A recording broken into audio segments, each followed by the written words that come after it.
ನಮಸ್ಕಾರ ವೀಕ್ಷಕರೇ, ಕನ್ನಡ ಮಾತೃಭೂಮಿ ವಾರ್ತೆಗಳಿಗೆ ಸ್ವಾಗತ. ನಾನು ಸಂತೋಷಿ ಸರ್ಜಾಕರ್. ಮೊದಲಿಗೆ ಹೆಡ್ಲೈನ್ಸ್.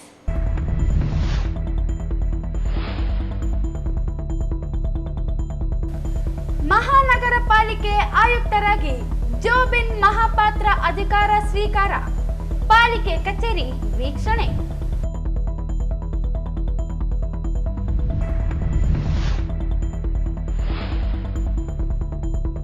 ಮಹಾನಗರ ಪಾಲಿಕೆ ಕಚೇರಿಯಲ್ಲಿ ಅಧ್ಯಕ್ಷರು ಹಾಗೂ ಸದಸ್ಯರೊಂದಿಗೆ ಸಭೆ.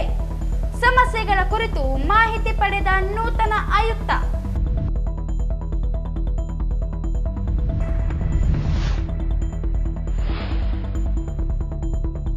ನಗರ ಮೂಲಭೂತ ಸೌಕರ್ಯ ಒದಗಿಸಲು ಮೊದಲ ಆದ್ಯತೆ.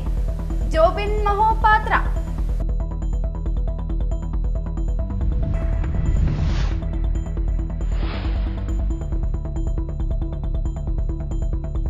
ಸದಾಶಿವ ಆಯೋಗ ವರದಿ ಜಾರಿಗೆ ಆಗ್ರಹಿಸಿ ಒಕ್ಕೂಟದಿಂದ ಪ್ರತಿಭಟನೆ.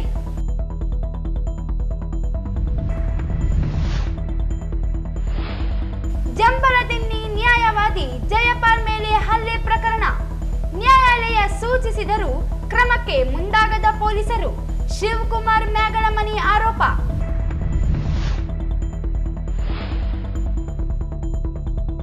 ಜನವರಿ 30ರಂದು ಲಿಂಗಸೂಗೂರಿನಲ್ಲಿ ಹಿಂದೂ ರಾಷ್ಟ್ರ ವಿರೋಧಿ ಸಮಾವೇಶ. ಎಂಆರ್ ಬೇರಿ.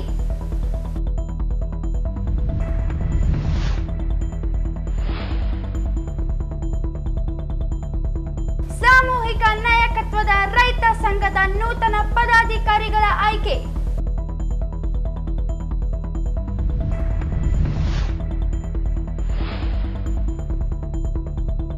ಲಿಂಗ ಅಸಮಾನತೆ ಹೋಗಲಾಡಿಸಲು ಮಹಿಳೆಯರಿಗೆ ಸಮಾನ ಅವಕಾಶ ಪ್ರೋತ್ಸಾಹ ನೀಡಿ ಡಾಕ್ಟರ್ ವರ್ಷಾ ಪಾದ್ಯ.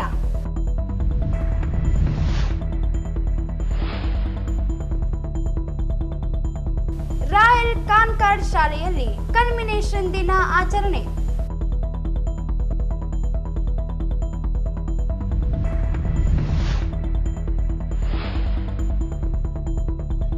ಯಾವ ಧರ್ಮದಲ್ಲಿ ಧ್ಯಾನ ಮಾಡಿದರೆ ಬಡತನ ನೀಗುತ್ತದೆ ಎಂದು ಪ್ರಶ್ನಿಸಿದ ಮಂತ್ರಾಲಯ ಮಠದ ಶ್ರೀ ಸುಬುಧೇಂದ್ರ ತೀರ್ಥರು. ವಾರ್ತೆಗಳ ವಿವರ. ನಗರಸಭೆಯಿಂದ ಮಹಾನಗರ ಪಾಲಿಕೆಗೆ ಮೇಯರ್ ದರ್ಜೆಗೇರಿದ ಹಿನ್ನೆಲೆಯಲ್ಲಿ ಮಹಾನಗರ ಪಾಲಿಕೆ ಕಚೇರಿಯಾಗಿ ಹಳೆ ಜಿಲ್ಲಾಧಿಕಾರಿ ಕಚೇರಿಯನ್ನು ಹಸ್ತಾಂತರಿಸಲಾಗಿದೆ. ಈ ಹಿನ್ನೆಲೆಯಲ್ಲಿ ಮಹಾನಗರ ಪಾಲಿಕೆಯ ಆಯುಕ್ತರಾಗಿ ಜುಬೇನ್ ಮೋಹಪಾತ್ರ ಅವರು ಇಂದು ಅಧಿಕಾರ ಸ್ವೀಕರಿಸಿ ಹಳೆ ಜಿಲ್ಲಾಧಿಕಾರಿಗಳ ಕಚೇರಿಗೆ ಭೇಟಿ ನೀಡಿ ಪರಿಶೀಲನೆ ನಡೆಸಿದರು. ಜಿಲ್ಲಾಧಿಕಾರಿ ಕಚೇರಿ ಈಗ ನೂತನ ಜಿಲ್ಲಾಡಳಿತ ಭವನಕ್ಕೆ ಸ್ಥಳಾಂತರಗೊಂಡಿದೆ. ಹೀಗಾಗಿ ಹಳೆ ಜಿಲ್ಲಾಧಿಕಾರಿ ಕಚೇರಿ ಕಟ್ಟಡವನ್ನು ಮಹಾನಗರ ಪಾಲಿಕೆ ಕಚೇರಿಯಾಗಿ ಪರಿವರ್ತಿಸಲಾಗಿದೆ. ಈ ಸಂದರ್ಭದಲ್ಲಿ ಆಯುಕ್ತರು ಕಟ್ಟಡದ ಸೌಲಭ್ಯಗಳನ್ನು ವೀಕ್ಷಿಸಿ ಸ್ಥಳಾಂತರ ಪ್ರಕ್ರಿಯೆ ಸರಾಗವಾಗಿ ಮುಗಿಯಲು ಅಗತ್ಯ ಕ್ರಮಗಳನ್ನು ಕೈಗೊಳ್ಳುವಂತೆ ಅಧಿಕಾರಿಗಳಿಗೆ ಸೂಚನೆ ನೀಡಿದರು. ಈ ಸಂದರ್ಭದಲ್ಲಿ ಸಹಾಯಕ ಆಯುಕ್ತ ಗಜಾನನ ಬಾಲೆ, ಪಾಲಿಕೆಯ ಉಪ ಆಯುಕ್ತ ಗುರುಸಿದ್ದಯ್ಯ ಹಿರೇಮಠ್, ವಲಯ ಆಯುಕ್ತ ಮೆಹಬೂಬ್ ಜಿಲಾನಿ, ಅಧಿಕಾರಿಗಳು ಹಾಗೂ ಸಿಬ್ಬಂದಿ ಉಪಸ್ಥಿತರಿದ್ದರು. ಮಹಾನಗರ ಪಾಲಿಕೆ ನೂತನ ಆಯುಕ್ತ ಜೋಬಿನ್ ಮಹಾಪಾತ್ರ ಪಾಲಿಕೆ ಅಧ್ಯಕ್ಷೆ, ಉಪಾಧ್ಯಕ್ಷರು ಹಾಗೂ ಸದಸ್ಯರೊಂದಿಗೆ ಮೌಖಿಕ ಚರ್ಚೆ ನಡೆಸಿದರು. ರಾಯಚೂರಿಗೆ ಬಹುದೊಡ್ಡ ಇತಿಹಾಸವಿದ್ದು ರಾಯಚೂರಿನ ಬಗ್ಗೆ ಸಾಕಷ್ಟು ಓದಿಕೊಂಡು ಬಂದಿದ್ದೇವೆ. ಇನ್ನು ಮುಂದೆ ರಾಯಚೂರು ನಗರದಲ್ಲಿ ಸೇವೆ ಸಲ್ಲಿಸಲು ಬಂದಿದ್ದು ಪ್ರತಿಯೊಬ್ಬರ ಸಹಕಾರ ಅಗತ್ಯವಿದೆ. ನಗರದಲ್ಲಿರುವ ಸಮಸ್ಯೆಗಳ ಬಗ್ಗೆ ಸಂಪೂರ್ಣ ಮಾಹಿತಿ ಪಡೆದು ವಾರ್ಡ್ವಾರು ಸಮಸ್ಯೆಗಳ ಪಟ್ಟಿ ಮಾಡಿ ಹಂತ ಹಂತವಾಗಿ ಸಮಸ್ಯೆಗಳನ್ನು ಬಗೆಹರಿಸಲು ಮುಂದಾಗುವುದಾಗಿ ತಿಳಿಸಿದರು. ಡಿಸೈನ್ ಮಾಡಿಕೊಂಡು ಫೈರ್ ಮಾಡೋದನ್ನ ನಿಲ್ಲಿಸಲಿಕ್ಕೆ ಆ ಫೀಲ್ಡಲ್ಲಿ ಕೆಲಸ ಮಾಡಿದ್ವಿ. ಅದರೊಟ್ಟಿಗೆ ಇದೊಂದು ದೇಶಗೋಸ್ಕರ ಏನಾದರೂ ಮಾಡುವ ಅಂತ ಕನಸಿಂದ ಓದಲಿಕ್ಕೆ ಶುರು ಮಾಡಿದ್ದು ನಾನು. ಸೊ ಜಾಬ್ ಒಟ್ಟಿಗೆ, ಬಟ್ ಅದು ಅಷ್ಟೊಂದು ಅಪೇಕ್ಷೆ ನನಗೆ ಖುದ್ದಿಗೆ ಇರಲಿಲ್ಲ ಸೆಲೆಕ್ಷನ್ ಆಗುತ್ತೆ ಏನಂತ.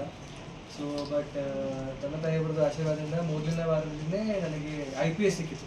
ಇಂಡಿಯನ್ ಪೊಲೀಸ್ ಸರ್ವಿಸಲ್ಲಿ 1-2.5 ವರ್ಷಗಳು ಕೆಲಸ ಮಾಡ್ಕೊಂಡಿದ್ದೀನಿ. ಸೊ ಆದ ನಂತರ ಮತ್ತೊಮ್ಮೆ ಎಕ್ಸಾಮ್ ಬರೆದಿದೆ, ಬಟ್ ಆದರೂ ಕೂಡ IAS ಸಿಗಲಿಲ್ಲ. 3ನೇ ಸತಿಗೆ 46 ರ್ಯಾಂಕ್ ಸಿಕ್ಕಿತ್ತು ಆಲ್ ಇಂಡಿಯಾ ರ್ಯಾಂಕ್.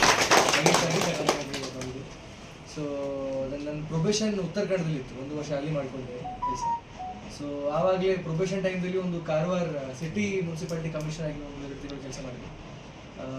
ಆದ ನಂತರ ನಾನು ಈಗ ಇತ್ತೀಚೆಗೆ ಪುತ್ತೂರು ಉಪವಿಭಾಗದಲ್ಲಿ ದಕ್ಷಿಣ ಕನ್ನಡದಲ್ಲಿ ಅಸಿಸ್ಟೆಂಟ್ ಕಮಿಷನರ್ ಆಗಿ ಕೆಲಸ ಮಾಡ್ತಾ ಇದ್ದೆ. ಮತ್ತು ಅದರ ಒಟ್ಟಿಗೆ ನನಗೆ ಕುಕ್ಕೆ ಸುಬ್ರಹ್ಮಣ್ಯ ದೇವಸ್ಥಾನದ್ದು ಕೂಡ ಆಡಳಿತಾಧಿಕಾರಿಯಾಗಿ ಪ್ರಭಾರ ಇತ್ತು. ಸೊ ಅಲ್ಲಿ 1 ವರ್ಷ 1 ತಿಂಗಳು ಎಕ್ಸಾಕ್ಟಾಗಿ 27ಗೆ ನಾನು ಜಾಯಿನ್ ಮಾಡಿದ್ದು, ಡಿಸೆಂಬರ್ 27 ಜನವರಿಗೆ ಬಿಡುಗಡೆ ತಗೊಂಡು ಇಲ್ಲಿ ಬಂದಿದ್ದೀನಿ.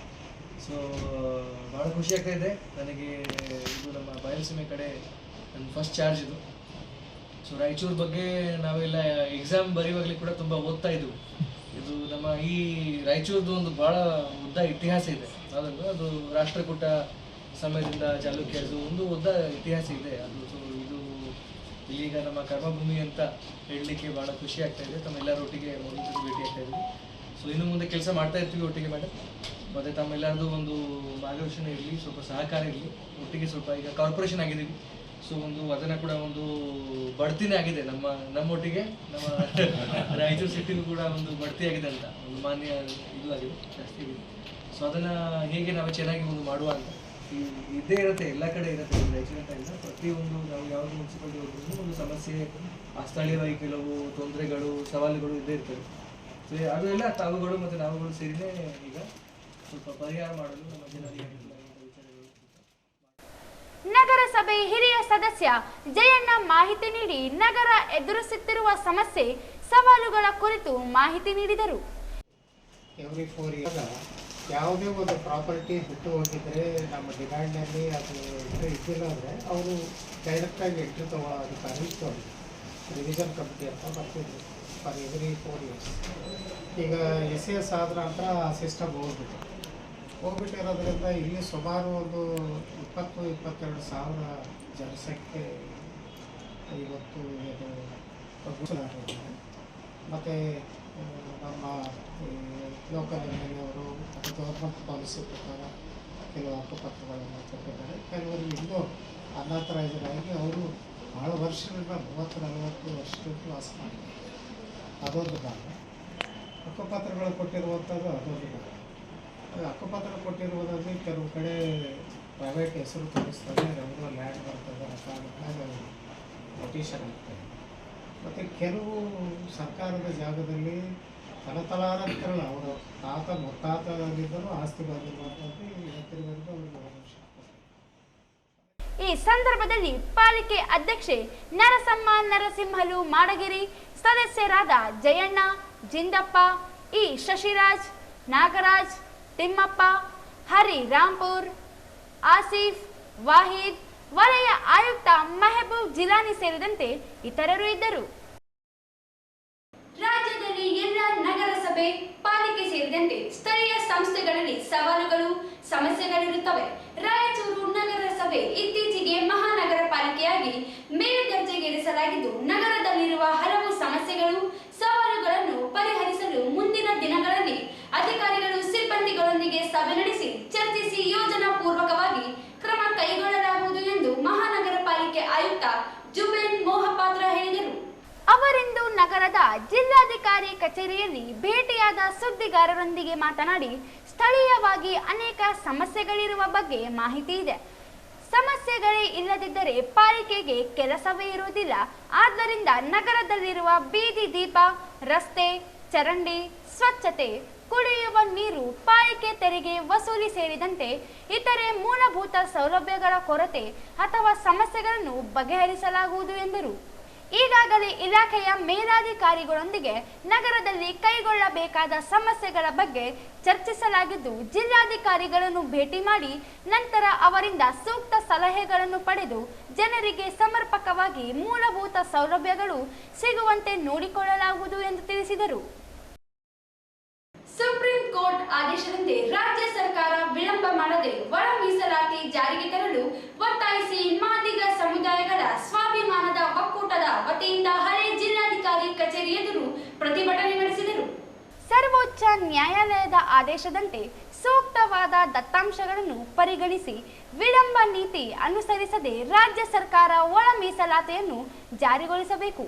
ನ್ಯಾಯಮೂರ್ತಿ ನಾಗಮೋಹನ್ ದಾಸ್ ಅವರ ಸಮಿತಿಗೆ ಈ ಹಿಂದೆ 7 ವರ್ಷ ಕಾಲ ಅಧ್ಯಯನ ನಡೆಸಿದ ನ್ಯಾಯಮೂರ್ತಿಗಳಾದ ಎಜೆ ಸದಾಶಿವ್ ಅವರ ಆಯೋಗದ ದತ್ತಾಂಶಗಳಿರುವ ವರದಿಯ ಶಿಫಾರಸುಗಳನ್ನು ಬಳಸಿಕೊಂಡು ವರದಿ ತಯಾರಿಸಲು ಸರ್ಕಾರ ಆದೇಶ ನೀಡಬೇಕೆಂದು ಒತ್ತಾಯಿಸಿದರು.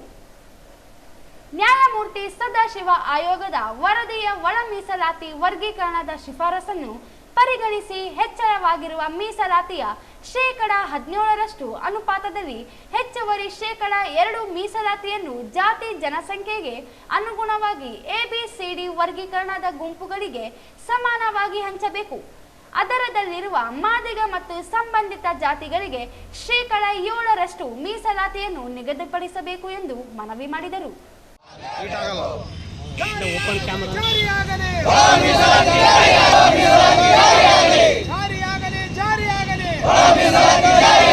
ಜನಸಂಖ್ಯಾವಾರ ಮೀಸಲಾತಿ ಕೊಡಲೇಬೇಕು.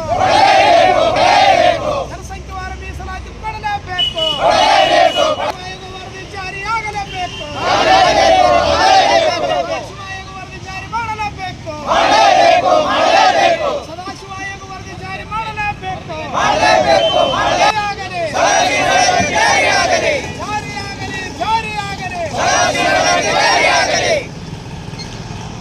ಸದಾಶಿವ ವರದಿಯನ್ನು ಜಾರಿಯಾಗಲೇಬೇಕು. ಸದಾಶಿವ ವರದಿ ಅಥವಾ ಜಾರಿಯಾಗಲೇಬೇಕು.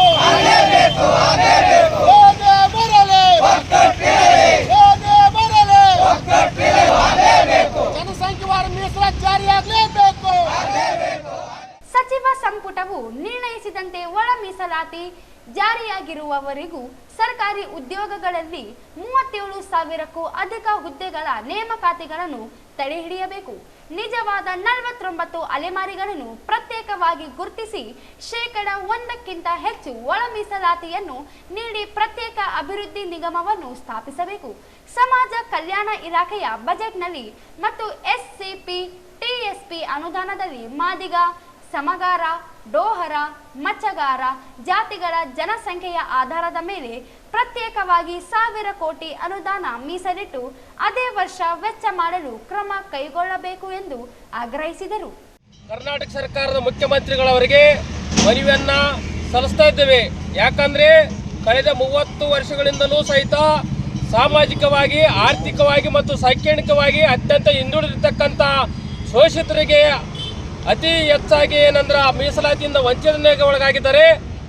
ಎಲ್ಲ 101 ಜಾತಿಗಳಲ್ಲಿ ಎಲ್ಲ ಉಪಜಾತಿಗಳಿಗೆ ಆಯಾ ಜನಸಂಖ್ಯೆ ಅನುಸಾರವಾಗಿ ಒಳ ಮೀಸಲಾತಿ ಜಾರಿ ಆಗ್ಬೇಕಂತೇಳಿ ಏನು ಹೋರಾಟ ಮಾಡ್ತಾ ಇದ್ದೀವಿ. ಮಾಡ್ತಾ ಕಳೆದ ಆಗಸ್ಟ್ 1ರಂದು ಸುಪ್ರೀಂ ಕೋರ್ಟು 7 ನ್ಯಾಯಾಧೀಶರ ನ್ಯಾಯಪೀಠವು ಒಳ ಮೀಸಲಾತಿ ಜಾರಿ ಮಾಡ್ತಕ್ಕಂಥದ್ದು ಅತ್ಯಂತ ಸಂವಿಧಾನಬದ್ಧ ಹಕ್ಕು. ಅದನ್ನ ಆಯಾ ರಾಜ್ಯ ಸರ್ಕಾರವೇ ಜಾರಿ ಮಾಡಲಿಕ್ಕೆ ಅಧಿಕಾರ ಇದೆ ಅಂತೇಳಿ ಏನು ಆದೇಶ ಹೊರಡಿಸಿದೆ. ಆ ಆದೇಶದ ನಂತರ ಎಚ್ಚೆತ್ತುಕೊಂಡ ರಾಜ್ಯ ಸರ್ಕಾರ ಎನ್ ನಾಗಮೋಹನ್ ದಾಸ್ ಅವರ ನೇತೃತ್ವದಲ್ಲಿ ಏಕ ಸದಸ್ಯತ್ವ ಆಯೋಗನ ರಚನೆ ಮಾಡಿದೆ.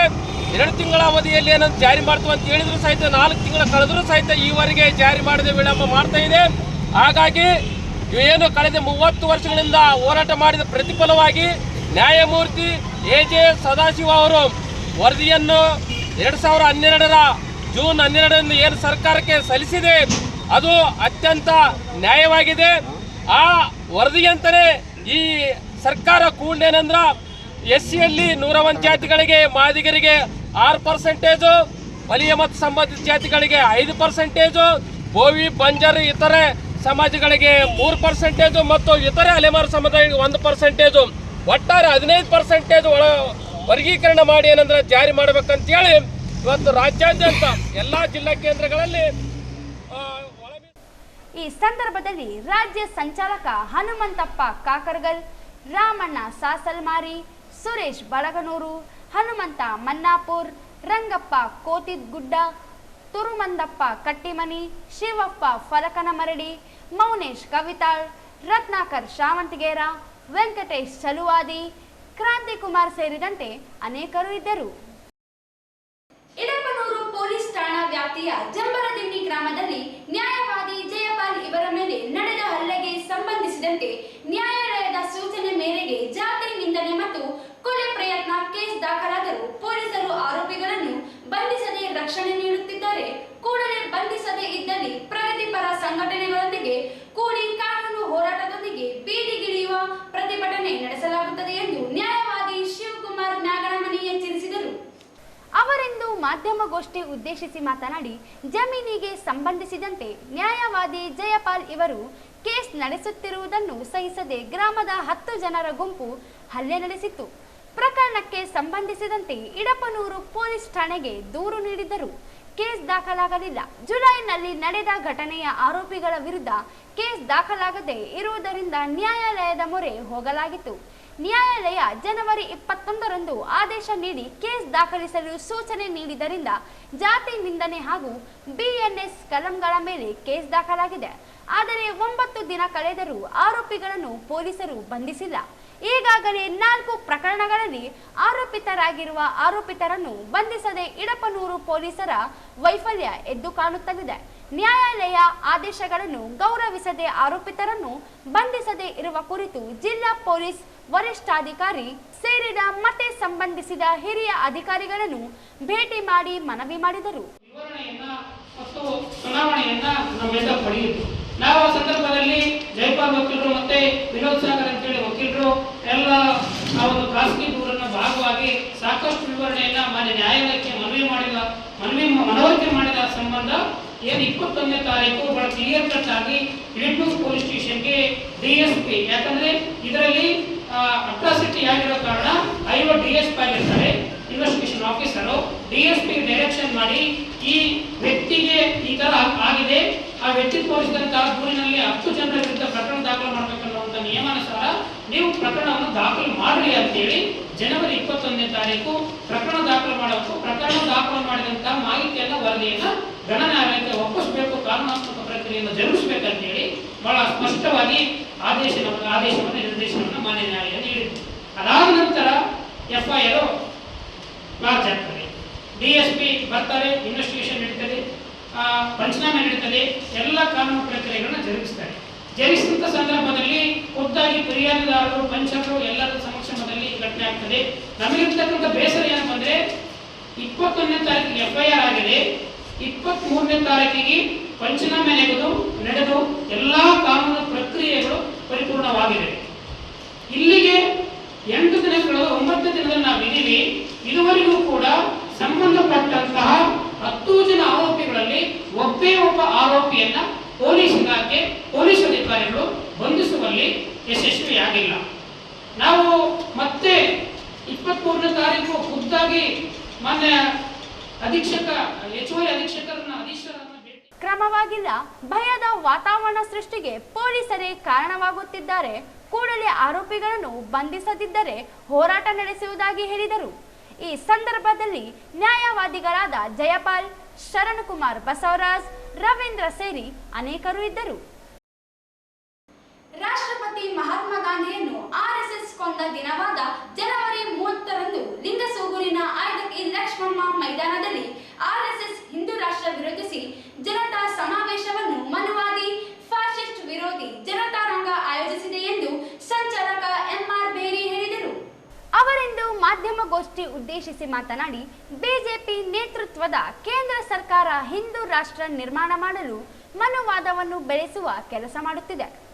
ಚಾತುರ್ವರ್ಣವನ್ನು ಉಳಿಸುವ ಕೆಲಸ ಮಾಡುತ್ತಿದ್ದು, ವಿರೋಧಿಸಿ 22 ಸಂಘಟನೆಗಳ ಒಕ್ಕೂಟ ಸಮಾವೇಶ ನಡೆಯಲಿದೆ. ಸರ್ಕಾರಿ ನೌಕರರು RSS ಸಂಘಟನೆ ಸೇರ್ಪಡೆಗೆ ಇದ್ದ ನಿರ್ಬಂಧವನ್ನು ತೆಗೆದುಹಾಕಲಾಗಿದೆ. ಗೋ ಹತ್ಯೆ ನಿಷೇಧ ಕಾಯ್ದೆ ಮುಸ್ಲಿಂ, ರೈತರು, ಕಾರ್ಮಿಕರ ವಿರುದ್ಧವಾದ ನೀತಿಗಳನ್ನು ರೂಪಿಸುತ್ತಿದೆ. ಗಣತಂತ್ರವನ್ನು ಅಪಮಾನಿಸುವ ಕೆಲಸ ನಡೆಯುತ್ತಿದೆ. ಬ್ರಾಹ್ಮಣವಾದಿ, ಬಂಡವಾಳವಾದಿ ನೀತಿಗಳನ್ನು ಖಂಡಿಸಿ ಸಮಾವೇಶ ನಡೆಯಲಿದೆ ಎಂದು ಸಮಾವೇಶಕ್ಕೆ ವಿದ್ಯಾರ್ಥಿ, ಯುವ ಜನರು, ರೈತರು, ಕಾರ್ಮಿಕರು, ಮಹಿಳೆಯರು, ವಿವಿಧ ಸಂಘಟನೆಗಳ ಹೋರಾಟಗಾರರು, ವಿವಿಧ ಧರ್ಮ ಗುರುಗಳಿಗೆ ಆಹ್ವಾನಿಸಲಾಗಿದೆ ಎಂದರು.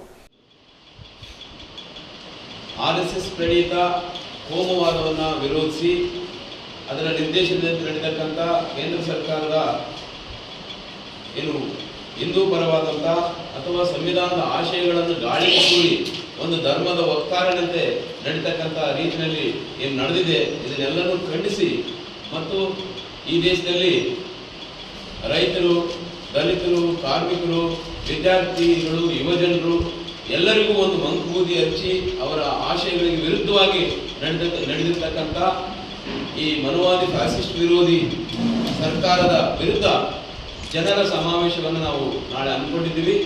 ಆ ಸಮಾವೇಶಕ್ಕೆ ಬಹಳ ಪ್ರಮುಖವಾಗಿ ನಾವು ಈ ಮನುವಾದಿ ಫ್ಯಾಸಿಸ್ಟ್ ವಿರೋಧಿ ಜನತಾರಂಗ ರಾಯಚೂರಿನಿಂದ ಮಾಡ್ತಾ ಇದ್ದೀವಿ. ಈ ಜನತಾರಂಗ ರಾಯಚೂರು ಜಿಲ್ಲೆಯ 22 ಜನಪರ, ಜೀವಪರ, ಪರಿಸರಪರ ಸಂಘಟನೆಗಳ ಒಂದು ಒಕ್ಕೂಟವಾಗಿದೆ. ಇದರಿಂದ ಸಮಾವೇಶ ನಡೆಸಿದ್ವಿ. ತಮ್ಮ ಮೂಲಕ ನಾಳೆ ನಡೆತಕ್ಕಂಥ ಈ ಸಮಾವೇಶಕ್ಕೆ RSSನ ಹಿಂದೂ ರಾಷ್ಟ್ರ ನಿರ್ಮಾಣ ವಿರೋಧಿ ಸಮಾವೇಶವಾಗಿ ಅದು ಕರೆಯಲ್ಪಡ್ತದ. ಆ ಸಮಾವೇಶಕ್ಕೆ ದಲಿತ, ರೈತ, ಕನ್ನಡ ಪರ, ಮಹಿಳಾ ಪರ, ಮಾನವ ಹಕ್ಕುಗಳ ಪರ ಎಲ್ಲ ಜೀವಪರ ಸಂಘಟನೆಯ ಸದಸ್ಯರು ಮತ್ತು ದುಡಿಯುವ ವರ್ಗ, ಕಾರ್ಮಿಕರು ಎಲ್ಲರೂ ಪಾಲ್ಗೊಳ್ಳುವ ಮೂಲಕ ಸಮಾವೇಶವನ್ನು ಯಶಸ್ವಿ ಮಾಡಬೇಕಂತ ತಮ್ಮ ಮೂಲಕ ವಿನಂತಿ ಮಾಡ್ಕೊಳ್ತೀವಿ. ಇದು ಈ ಕರೆಯನ್ನ ತಮ್ಮ ಮೂಲಕ ಎಲ್ರಿಗೂ ಮುಟ್ಟಿ ನಾಳೆ ಹೆಚ್ಚು ಜನಸಂಖ್ಯೆ ಬರ್ತಾರೆ ಅನ್ನೋ ವಿಶ್ವಾಸ ಇದೆ. ಹಾಗೆಯೇ ತಮಗೂ ಸಹ ಒಂದು ಆತ್ಮೀಯವಾದಂತ ಒಂದು ಆಮಂತ್ರಣ. ಈ ಸಂದರ್ಭದಲ್ಲಿ ರವೀಂದ್ರನಾಥ್ ಪಟ್ಟಿ, ಜಿ ಅಮರೇಶ್, ಜಂಬಯ್ಯ, ತಿಮ್ಮಣ್ಣ, ನರಸಿಂಹಲು ನೆಲಹಾಳ್ ಉಪಸ್ಥಿತರಿದ್ದರು. ಕರ್ನಾಟಕ ರೈತ ಸಂಘ ಹಾಗೂ ಹಸಿರು ಸೇನೆ ಸ್ವಾಭಿಮಾನ ಬಣದ ಜಿಲ್ಲಾಧ್ಯಕ್ಷರನ್ನಾಗಿ ಅಬ್ದುಲ್ ಮಜೀದ್ ಇವರನ್ನು ನೇಮಿಸಲಾಗಿದೆ ಎಂದು ಗೌರವಾಧ್ಯಕ್ಷ ಎನ್ ಲಕ್ಷ್ಮಣ್ ಗೌಡ ಕಡಗಂದೊಡ್ಡಿ ಹೇಳಿದರು. ಅವರಿಂದು ಮಾಧ್ಯಮಗೋಷ್ಠಿ ಉದ್ದೇಶಿಸಿ ಮಾತನಾಡಿ, ನೂತನ ಪದಾಧಿಕಾರಿಗಳನ್ನು ಆಯ್ಕೆ ಮಾಡಲಾಗಿದ್ದು, ರಾಯಚೂರು ತಾಲೂಕು ಅಧ್ಯಕ್ಷರಾಗಿ ರಮೇಶ್, ಕೆ ವೀರೇಶ್ ಗೌಡ, ದೇವಪ್ಪ, ತಿಮ್ಮಪ್ಪ ಸೇರಿದಂತೆ ಅನೇಕರನ್ನು ನೇಮಿಸಲಾಗಿದೆ. ಮುಂಬರುವ ದಿನಗಳಲ್ಲಿ ರೈತ ಪರವಾದ ಹೋರಾಟಗಳನ್ನು ಕಟ್ಟಲಾಗುತ್ತದೆ ಎಂದರು. ಇವತ್ತಿನ ದಿನ ನಾವು ಜಿಲ್ಲಾಧ್ಯಕ್ಷರು 2007ರಲ್ಲಿ ವಹಿಸ್ಕೊಂಡಿದ್ದೆ. ಆದರೆ ಇವತ್ತು ನನ್ನ ಆರೋಗ್ಯ ಪರಿಸ್ಥಿತಿ ಕಾರಣ ಇವತ್ತು ಬೇರೆಯವರಿಗೆ ನಮ್ಮ ಅಬ್ದುಲ್ ಮಜೀದ್ ಸಾಹೇಬ್ಗೆ ಜಿಲ್ಲಾಧ್ಯಕ್ಷರು ಅಂತ ನೇಮಕ ಮಾಡಿದ್ವಿ. ಅದೇ ಎಲ್ಲ ಮಾಧ್ಯಮದವರು, ಪತ್ರಿಕಾ ಮಾಧ್ಯಮದವರಿಗೆ ವಂದನೆಗಳು ಹೇಳುತ್ತಾ, ನಾನು ಮುಂದೆ ಯಾಕಂದರೆ ಈ ವಿಷಯ ಮುಂಜಾನೆ ಎದ್ದರೆ ಸೂರ್ಯ ಬೆಳಕು ಹೆಂಗೆ ಅನ್ಕೊಳ್ತಾನ ಹಂಗೆ ಪತ್ರಿಕಾ ಮಾಧ್ಯಮದವರಿದ್ದರೆ ಸೂರ್ಯನ ಬೆಳಕಿದ್ದಂಗೆ ಪ್ರಪಂಚದಲ್ಲೇ. ಆ ಕಾರಣ ಇವತ್ತು ತಮ್ಮಿಂದಲೇ ಎಲ್ಲ ಬೆಳಕಾಗ್ತಾನೆ ಅಂತ ನಾನು ಹೇಳಿ ನನ್ನ ಎಲ್ಲ ಮಾತುಗಳನ್ನು ಮುಗಿಸ್ತೀನಿ. ನೂತನ ಅಧ್ಯಕ್ಷರಾಗಿ ಆಯ್ಕೆಯಾಗಿರುವ ಅಬ್ದುಲ್ ಮಜೀದ್ ಮಾತನಾಡಿ, ರೈತರು ಎದುರಿಸುತ್ತಿರುವ ಸಮಸ್ಯೆಗಳಿಗೆ ಧ್ವನಿಯಾಗಿ ಸಂಘಟನೆ ಕಾರ್ಯನಿರ್ವಹಿಸಲಿದೆ ಎಂದರು. ಎಲ್ಲ ಪತ್ರಿಕಾ ಮಾಧ್ಯಮಗಳಿಗೆ ಧನ್ಯವಾದಗಳು. ಈ ಒಂದು ಜಿಲ್ಲಾಧ್ಯಕ್ಷರಾಗಿ ನಾನು ಕರ್ನಾಟಕ ರಾಜ್ಯ ರೈತ ಸಂಘ ಮತ್ತು ಹಸಿರು ಸೇನೆ ಸಾಮೂಹಿಕ ನಾಯಕತ್ವದಲ್ಲಿ ಇವತ್ತು ನನ್ನನ್ನು ಆಯ್ಕೆ ಮಾಡಿದ್ದಾರೆ.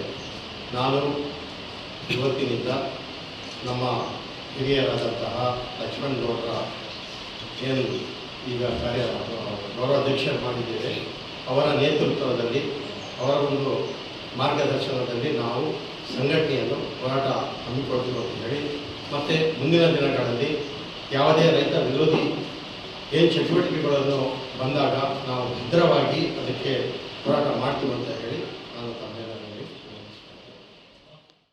ಈ ಸಂದರ್ಭದಲ್ಲಿ ರಮೇಶ್ ಸೇರಿ ಅನೇಕರು ಇದ್ದರು.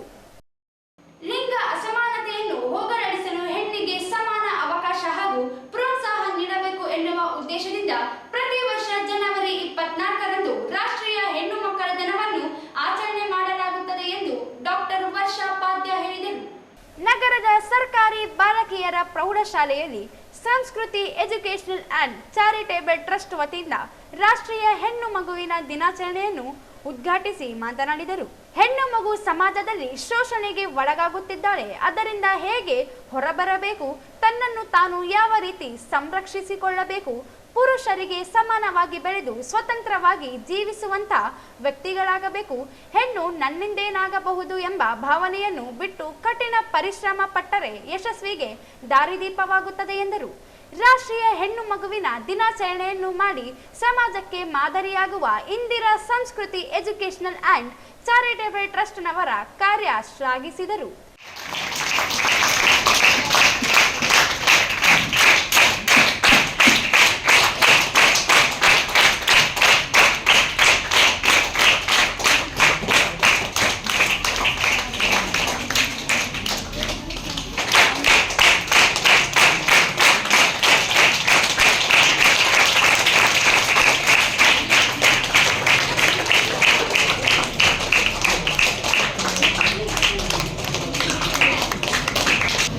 afternoon, everyone. On behalf of Samskruti Educational and Charitable Trust, I would like to extend my heartfelt gratitude to all of you for joining us today as we celebrate Girl Child Day, a day that shines a light on the importance, strength, and potential of every girl child. For first and foremost, I express my sincere thanks to Dr. Varsha Padya Madam, Shivkumar Sir, Srinivas Sir, Vijayalakshmi Madam, and Indra Madam also, for taking the time to inspire us with your words, for shedding light on the importance of empowering girls to dream big and achieve their goals. Your insights have added immense value to this event. Our girls' National Girl Child Day is a moment to honor their dreams, their potential, and their invaluable contribution to society. The girl child is not just the art of the family, but also the backbone of a progressive nation that embodies resilience, hope, and the promise of a brighter tomorrow. Yet, we know that many of our girls continue to face challenges, discrimination, lack of access to education, and harmful practices that limit their opportunities. As a nation, we have a moral and constitutional duty to ensure that every girl is empowered to thrive, succeed, and lead. This is not just a matter of justice, it is a matter of progress. When a girl is educated, healthy, and given the opportunity to pursue her dreams, she uplifts her family, her community, and her country. Our government has taken decisive steps to create an environment where every child feels safe, respected, and valued. Programs promoting girls' education, health, and economic empowerment are paving the way for change. However, the true transformation begins with each one of us. To parents, I advise you to note the aspirations of ಪ್ರೀತಿಯ ವಿದ್ಯಾರ್ಥಿಗಳು ಮತ್ತು ನಮ್ಮ ಶಿಕ್ಷಕರು. ಈಗಾಗಲೇ madam ಅವರು ಈ ದಿನದ ಮಹತ್ವದ ಬಗ್ಗೆ ಹೇಳಿದ್ದಾರೆ, ತುಂಬ ವಿಸ್ತಾರವಾಗಿ ಹೇಳಿದ್ದಾರೆ. ಸರ್ ಶಿವಕುಮಾರ್ ಸರ್ ಅವರು ಸಹಿತ ಹೇಳಿದ್ದಾರೆ. ನಾವು ನಮ್ಮನ್ನು ನಾವು ರಕ್ಷಣೆ ಮಾಡ್ಕೊಳ್ಬೇಕು, ನಮ್ಮಲ್ಲಿ ನಮಗೆ ವಿಶ್ವಾಸ ಇರಬೇಕು, ನಮ್ಮ ಭವಿಷ್ಯವನ್ನು ನಾವು ರೂಪಿಸ್ಕೊಳ್ಬೇಕು. ಆ ನಿಟ್ಟಿನಲ್ಲಿ ನಮ್ಮ ಸಮಾಜದಲ್ಲಿರುವಂಥ ಒಳ್ಳೆಯ ಅಂಶಗಳನ್ನು ನಾವು ಪಾಲಿಸಬೇಕು, ಮುಂದುವರಿಸಬೇಕು. ಕೆಟ್ಟದ್ದನ್ನು ಅಲ್ಲಿಗೆ ಬಿಡಬೇಕು, ಒಳ್ಳೆಯದನ್ನು ಮಾತ್ರ ಸ್ವೀಕರಿಸಬೇಕು. ಇದೇ ನಮ್ಮ ಶಿಕ್ಷಣದ ಆಶಯ ಮತ್ತು ಸಂಸ್ಕೃತಿ ಆಶಯನೂ ಸಹಿತ.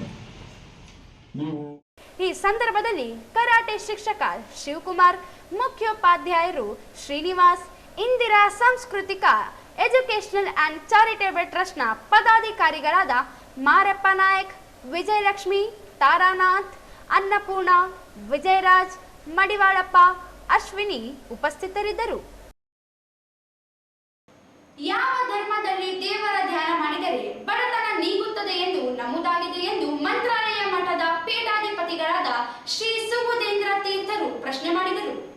ಉತ್ತರ ಪ್ರದೇಶದ ಪ್ರಯಾಗರಾಜಲ್ಲಿ ತ್ರಿವೇಣಿ ಸಂಗಮ ಕುಂಭಮೇಳದಲ್ಲಿ ಮಿಂದೇಳುವುದರಿಂದ ಹಸಿವು ನೀಗುತ್ತದೆಯೇ ಎಂಬ ಕಾಂಗ್ರೆಸ್ ರಾಷ್ಟ್ರಾಧ್ಯಕ್ಷರಾದ ಮಲ್ಲಿಕಾರ್ಜುನ್ ಖರ್ಗೆ ಅವರ ಟೀಕೆಯ ಮೇಲೆ ರಾಯಚೂರಲ್ಲಿ ಪುರಂದರದಾಸರ ಪುಣ್ಯತಿಥಿ ಕಾರ್ಯಕ್ರಮದ ಸಂದರ್ಭದಲ್ಲಿ ಮಾತನಾಡಿದ ಅವರು, ಯಾವ ಧರ್ಮದಲ್ಲೂ ಬಡತನ ನಿವಾರಣೆಗೆ ಪೂಜೆ, ಪ್ರಾರ್ಥನೆ, ಸುವಾರ್ತೆ, ಕೂಟಗಳಲ್ಲಿ ಪರಿಹಾರವಿಲ್ಲ.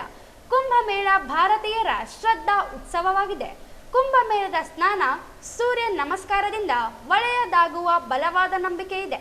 ಅದನ್ನು ಘಾಸಿಗೊಳಿಸುವ ಶ್ರದ್ಧಾ ಭಕ್ತಿಗೆ ಆತಂಕ ತರುವ ಕೆಲಸ ಯಾರು ಮಾಡಬಾರದೆಂದು ಹಿತವಚನ ನುಡಿದರು. ಇದರಲ್ಲಿ ಪುಣ್ಯತೀರ್ಥ ಸ್ಥಾನಕ್ಕೋಸ್ಕರವಾಗಿ ಬರ್ತಾ ಇದ್ದಾರೆ. ಈಗಾಗಲೇ ಅನೇಕರು ಸ್ನಾನವನ್ನು ಅಲ್ಲಿ ಮಾಡಿದ್ದಾರೆ. ಇಂದು ಈ ಮೌನಿ ಅಮಾವಾಸ್ಯ ನಿಮಿತ್ತವಾಗಿ ಹೆಚ್ಚಿನ ಜನಸಂದಣಿ ಅಲ್ಲಿ ಸೇರಿದ ಹಿನ್ನೆಲೆಯಲ್ಲಿ ಅಲ್ಲಿ ಕಾಲ್ತೊಳಿತಕ್ಕೆ ಬಲಿಯಾಗಿ ಅನೇಕರು ಸಾವನ್ನಪ್ಪಿದ್ದಾರೆ ಅಂತ ಮಾಧ್ಯಮಗಳಲ್ಲಿ ನಾವು ಕೇಳಿ ನೋಡಿ ತಿಳಿದಿದ್ದೇವೆ. ಇದು ಅತ್ಯಂತ ವಿಷಾದನೀಯವಾದಂತಹ ಒಂದು ಸಂಗತಿ. ಮುಖ್ಯವಾಗಿ ಉತ್ತರ ಪ್ರದೇಶ ಸರ್ಕಾರ ಅತ್ಯಂತ ಸಮರ್ಥವಾದ ರೀತಿಯಲ್ಲಿ ಬಿಗು ಬಂದೋಬಸ್ತುಗಳನ್ನು ಮತ್ತು ವ್ಯವಸ್ಥೆಯನ್ನು ಎಲ್ಲವನ್ನೂ ಕೂಡ ಬಹಳ ಚೆನ್ನಾಗಿ ಮುಖ್ಯಮಂತ್ರಿಗಳಾದ ಯೋಗಿ ಆದಿತ್ಯನಾಥ್ ಅವರ ನೇತೃತ್ವದಲ್ಲಿ ಅಲ್ಲಿ ಮಾಡಿದ್ದಾರೆ. ನಮ್ಮ ಜನಗಳು ಕೂಡ ನಾವು ಸ್ವಯಂ ಜಾಗೃತರಾಗಿರಬೇಕು ಮತ್ತು ಸಂಯಮನ ಅದನ್ನು ನಾವು ಪಾಟಿಸಬೇಕು. ಜೊತೆಯಲ್ಲಿ ಅಲ್ಲಿರುವಂತಹ ನೀತಿ ನಿಯಮಗಳನ್ನು ನಾವು ಅದಕ್ಕೆ ಬೆಲೆ ಕೊಡಬೇಕು. ಅದನ್ನು ಅನುಸರಿಸಿದರೆ ಈ ತರಹದ ಅಪಘಾತಗಳು ಅನ್ನೋದು ಯಾವ ಕ್ಷೇತ್ರದಲ್ಲಿ ಆಗಲಿ ಸಂಭವಿಸೋದಿಲ್ಲ. ಇನ್ನು ಈ ಸಂದರ್ಭದಲ್ಲಿ ಅಲ್ಲಿ ನಡೆದಂತಹ ಕಾಲ್ತುಳಿತಕ್ಕೆ ಸಾವನ್ನಪ್ಪಿದಂತಹ ಎಲ್ಲ ಆಸ್ತಿಕ ಜನತೆಯ ಅವರಿಗೆ ಸದ್ಗತಿಯಾಗಲಿ ಅಂತ ನಾವು ದೇವರಲ್ಲಿ ಮುಖ್ಯವಾಗಿ ಪ್ರಾರ್ಥಿಸ್ತೇವೆ. ಅವರ ಕುಟುಂಬದವರಿಗೆಲ್ಲ ಶಾಂತಿ ಮತ್ತು ಧೈರ್ಯವನ್ನು ಭಗವಂತ ನೀಡಲಿ ಅಂತ ಇದನ್ನು ಸಮಗ್ರವಾಗಿ ತನಿಖೆ ನಡೆಸಿ ಯಾವ ವಿಫಲತೆಯಿಂದ ಈ ಥರದ ಕಾಲ್ತುಳಿತದ ಒಂದು ಘಟನೆ ಆಗಿದೆ ಎಂಬುದನ್ನು ಸರ್ಕಾರ ಸೂಕ್ತವಾಗಿ ಅದನ್ನು ತನಿಖೆ ನಡೆಸಿ ಅದಕ್ಕೆ ಪರಿಹಾರ ಮತ್ತು ಜೊತೆಯಲ್ಲಿ ಇನ್ನೂ ಏನು ಜನವರಿ ಫೆಬ್ರವರಿ ಮಧ್ಯದ ತನಕ ಈ ಯಾವ ಪ್ರಯಾಗರಾಜದಲ್ಲಿ ಸ್ನಾನದ ಸಂದರ್ಭ ಮಹಾಕುಂಭಮೇಳ ನಡೀತಾ ಇದೆ. ಇನ್ನು ಮುಂದಿನ ಕಾರ್ಯಕ್ರಮಕ್ಕಾದರೂ ನಾವು ಇನ್ನೂ ಹೆಚ್ಚಿನ ಜನತೆಯೂ ಜಾಗೃತೆಯನ್ನು ವಹಿಸಬೇಕು, ಸರ್ಕಾರವೂ ಜಾಗೃತೆಯನ್ನು ವಹಿಸಬೇಕು ಅಂತ ನಾವು ಕೋರ್ತಾ ಇದ್ದೀವಿ. ಇನ್ನು ಇವತ್ತು ಮೌನ ಅಮಾವಾಸ್ಯೆ ನಿಮಿತ್ತ ಪ್ರಯಾಗ್ರಾಜದಲ್ಲಿ ದೊಡ್ಡ ಸಂಖ್ಯೆಯಲ್ಲಿ ಜನ ಸೇರಿದ್ದು ಕಾಲ್ತುಳಿತವಾಗಿದೆ. ಇದು ಆಗಬಾರದಿತ್ತು. ಉತ್ತರ ಪ್ರದೇಶ ಸರ್ಕಾರ ಭದ್ರತೆಯ ಎಲ್ಲ ಕ್ರಮ ಕೈಗೊಂಡಿದೆ. ಆದರೂ ಹೀಗಾಗಿದ್ದು ಬೇಸರ, ನೋವು ತಂದಿದೆ. ಗಾಯಗಳು ಬೇಗ ಚೇತರಿಕೆ ಕಾಣಲಿ ಎಂದು ಶುಭ ಕೋರಿದರು. ಇಂದು ರಂಗಮಂದಿರದಲ್ಲಿ ರಾಯಲ್ ಕಾನ್ಕರ್ಡ್ ಶಾಲೆಯಿಂದ ಕಲ್ಮಿನೇಷನ್ ದಿನವನ್ನು ಆಚರಿಸಲಾಯಿತು. ರಾಯಲ್ ಕಾನ್ಕರ್ಡ್ ಶಾಲೆಯು 29 ಜನವರಿ 25ರಂದು ರಂಗಮಂದಿರದಲ್ಲಿ ಕಲ್ಮಿನೇಷನ್ ದಿನವನ್ನು ಆಚರಿಸಿತು. ಯರಣ್ಣ ಈಟೇಕರ್ ಅಧ್ಯಕ್ಷರು ಡಾಕ್ಟರ್ ಸಾರಿಕಾ ಈಟೇಕರ್ ಮತ್ತು ಕಾರ್ಯದರ್ಶಿ ರೋಹಿತ್ ಈಟೇಕರ್ ದೀಪ ಬೆಳಗಿಸುವ ಮೂಲಕ ಕಾರ್ಯಕ್ರಮವನ್ನು ನಿರೂಪಿಸಿದರು.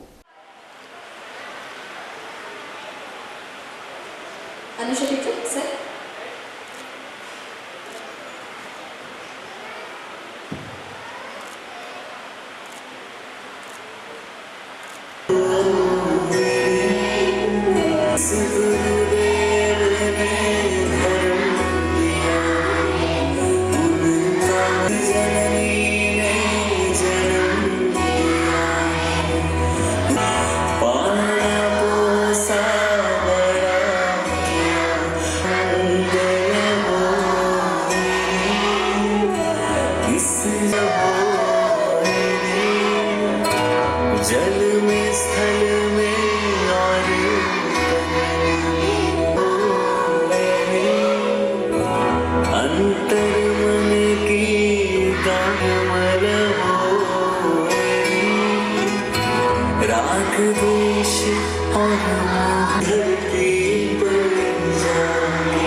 यात्रीगण कृपया ध्यान दें, गाड़ी especially during sudden or long journeys. I am going to miss my train. I need to find a coolie.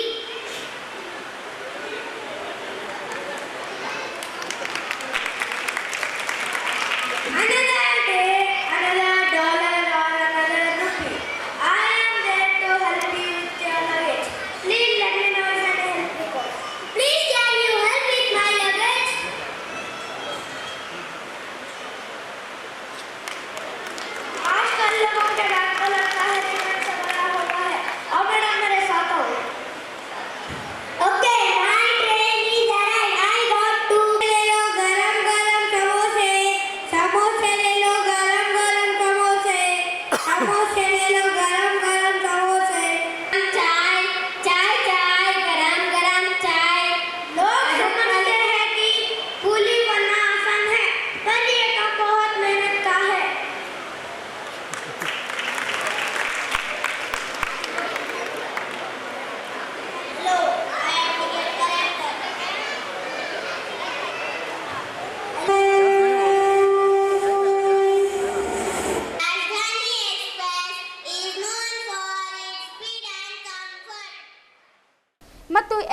ವಿದ್ಯಾರ್ಥಿಗಳು ಮತ್ತು ಪೋಷಕರು ಕಾರ್ಯಕ್ರಮದಲ್ಲಿ ಸಕ್ರಿಯವಾಗಿ ಭಾಗವಹಿಸಿದರು ಮತ್ತು ಎಲ್ಲ ವಿಜೇತರಿಗೆ ಪದಕಗಳನ್ನು ವಿತರಿಸಲಾಯಿತು. ಕೊನೆಯಲ್ಲಿ ಮತ್ತೊಮ್ಮೆ ಹೆಡ್ಲೈನ್ಸ್.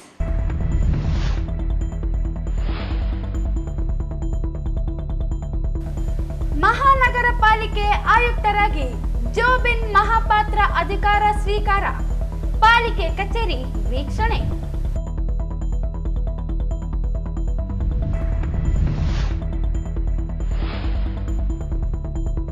ಮಹಾನಗರ ಪಾಲಿಕೆ ಕಚೇರಿಯಲ್ಲಿ ಅಧ್ಯಕ್ಷರು ಹಾಗೂ ಸದಸ್ಯರೊಂದಿಗೆ ಸಭೆ, ಸಮಸ್ಯೆಗಳ ಕುರಿತು ಮಾಹಿತಿ ಪಡೆದ ನೂತನ ಆಯುಕ್ತ.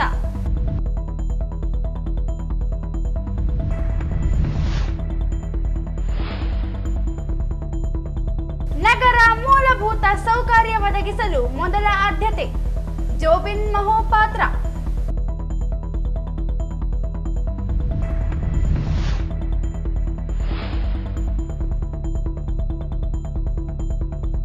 ಸದಾಶಿವ ಆಯೋಗ ವರದಿ ಜಾರಿಗೆ ಆಗ್ರಹಿಸಿ ಒಕ್ಕೂಟದಿಂದ ಪ್ರತಿಭಟನೆ.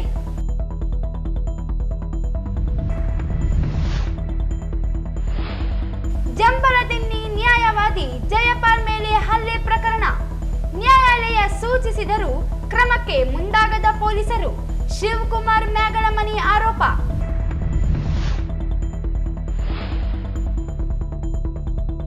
ಜನವರಿ 30ರಂದು ಲಿಂಗಸೂಗೂರಿನಲ್ಲಿ ಹಿಂದೂ ರಾಷ್ಟ್ರ ವಿರೋಧಿ ಸಮಾವೇಶ, ಎಂಆರ್ ಬೇರಿ.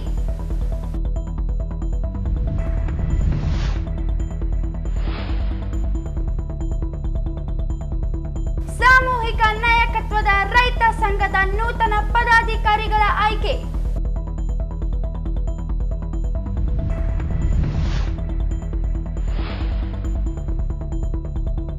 ಲಿಂಗ ಅಸಮಾನತೆ ಹೋಗಲಾಡಿಸಲು ಮಹಿಳೆಯರಿಗೆ ಸಮಾನ ಅವಕಾಶ ಪ್ರೋತ್ಸಾಹ ನೀಡಿ, ಡಾಕ್ಟರ್ ವರ್ಷಾ ಪಾದ್ಯ.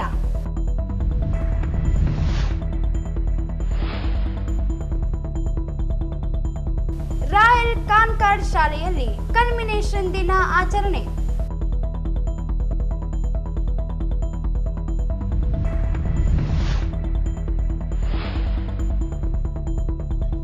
ಯಾವ ಧರ್ಮದಲ್ಲಿ ಧ್ಯಾನ ಮಾಡಿದರೆ ಬಡತನ ನೀಗುತ್ತದೆ ಎಂದು ಪ್ರಶ್ನಿಸಿದ ಮಂತ್ರಾಲಯ ಮಠದ ಶ್ರೀ ಸುಬುಧೇಂದ್ರ ತೀರ್ಥರು. ಇಲ್ಲಿಗೆ ವಾರ್ತೆಗಳ ಪ್ರಸಾರ ಮುಕ್ತಾಯವಾಯಿತು. ಮುಂದಿನ ವಾರ್ತೆಗಳೊಂದಿಗೆ ಮತ್ತೆ ಭೇಟಿಯಾಗೋಣ. ವಂದನೆಗಳು.